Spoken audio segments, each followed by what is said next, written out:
We must constantly look at things in a different way.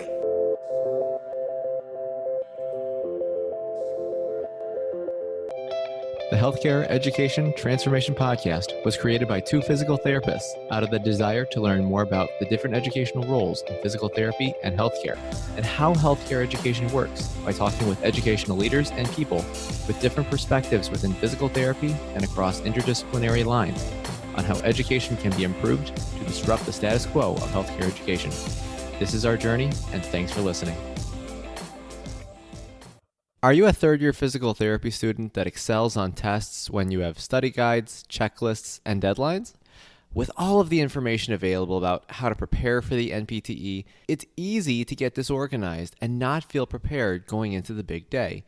NPTE Prep Success is an online course that provides PT students easy-to-use study guides and step-by-step guidance through the NPTE preparation. To learn more, visit kylericeprep.com. Thank you again all for your continued support, and now for the show.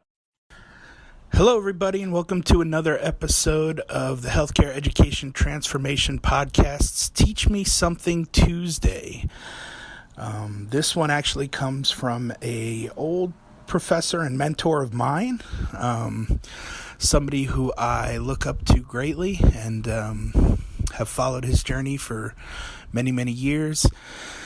He says that the transition to academia is a difficult one, and I don't think I quite understood this when I was in my EDD program, or even considering the EDD program. Otherwise, I may not have done it. For me, it really just seemed like a logical progression. Finish the doctorate of physical therapy, go on to get a terminal degree, work my clinical days until I can't, and then retire into a cushy tenure position somewhere teaching on the coast, either the East Coast or somewhere down in the Gulf of Mexico area there in Texas. But it's not that easy. It's not all rainbows and unicorns and Skittles. Realistically, there's a lot that has to be done in preparation, not only to obtain a position in academia, but then to further your career in academia. And I think what he meant when he said that it was not an easy transition, just getting a job in academia takes a ton of flexibility to begin with. You've either got to be really well networked in and around your local community or willing to move across the country to wherever the jobs are. Now, luckily, there's a couple of programs that are kind of transitioning to a hybrid program where you can teach from home online and then fly into the university as needed for laboratories. But that being said, you know, if you haven't been doing your due diligence in networking and you haven't been reaching out for every teaching opportunity that you possibly can, whether it be a lab TA or a guest lecturer or even an adjunct position, there's a strong chance that people won't even know who you are and give you that chance to teach. So you've got to start early. You know, you've got to start networking as much as you can. Academia kind of seems to be a little bit of an old boys club. You know, it's who you know, and you know, the good old boys will help the people they know move up the chain. And unfortunately, there's a large wave of retirements coming up in the world of physical therapy academia, and you know, they're going to need jobs. They're going to need people to refer to positions. And if you're not out there doing your legwork now to shake hands and kiss babies and get to know people and show that you're willing to put in the effort and the work in order to get one of these positions, it's going to be hard to get a position.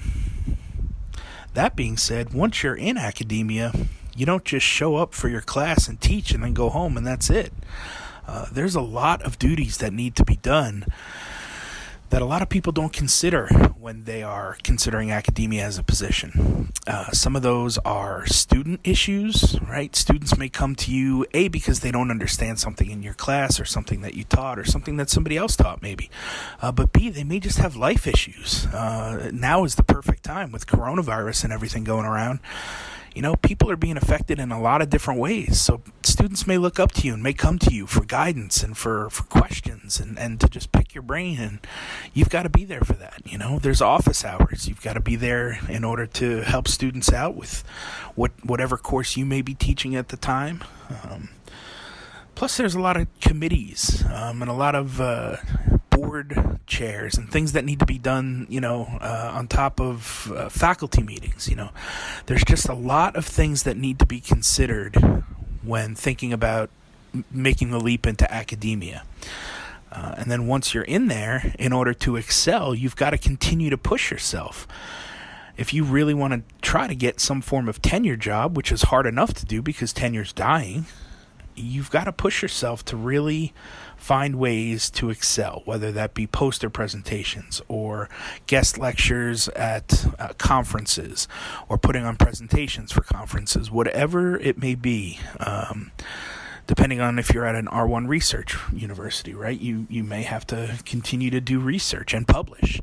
That's pretty common, right? Publish or perish. We've heard that before. So it is a very difficult transition into the world of academia, and so I give credit to those who have done it and who have done it for a long time and done it very successfully. Will I be one of those? I don't know yet. The jury is still out for me, but I do know that I'm experiencing how tough it is and how competitive it is to truly get a job in academia and then excel at it. So hope you enjoyed that Teach Me Something Tuesday, and I hope you guys will consider whether or not academia is right for you. Access to healthcare is one of the largest issues facing both providers and patients, as millions of people worldwide lack timely and affordable access to healthcare. Anywhere Healthcare, a telehealth platform, is a simple, low-cost option for providers and patients that eliminates the barriers to access to all kinds of healthcare. To find out more, check out anywhere.healthcare, which is available in our show notes. And if you use the code HET in all caps when you email to sign up, you'll save 25% off the total cost. Thank you for attending class today, and we hope that you learned something and gained value from the content.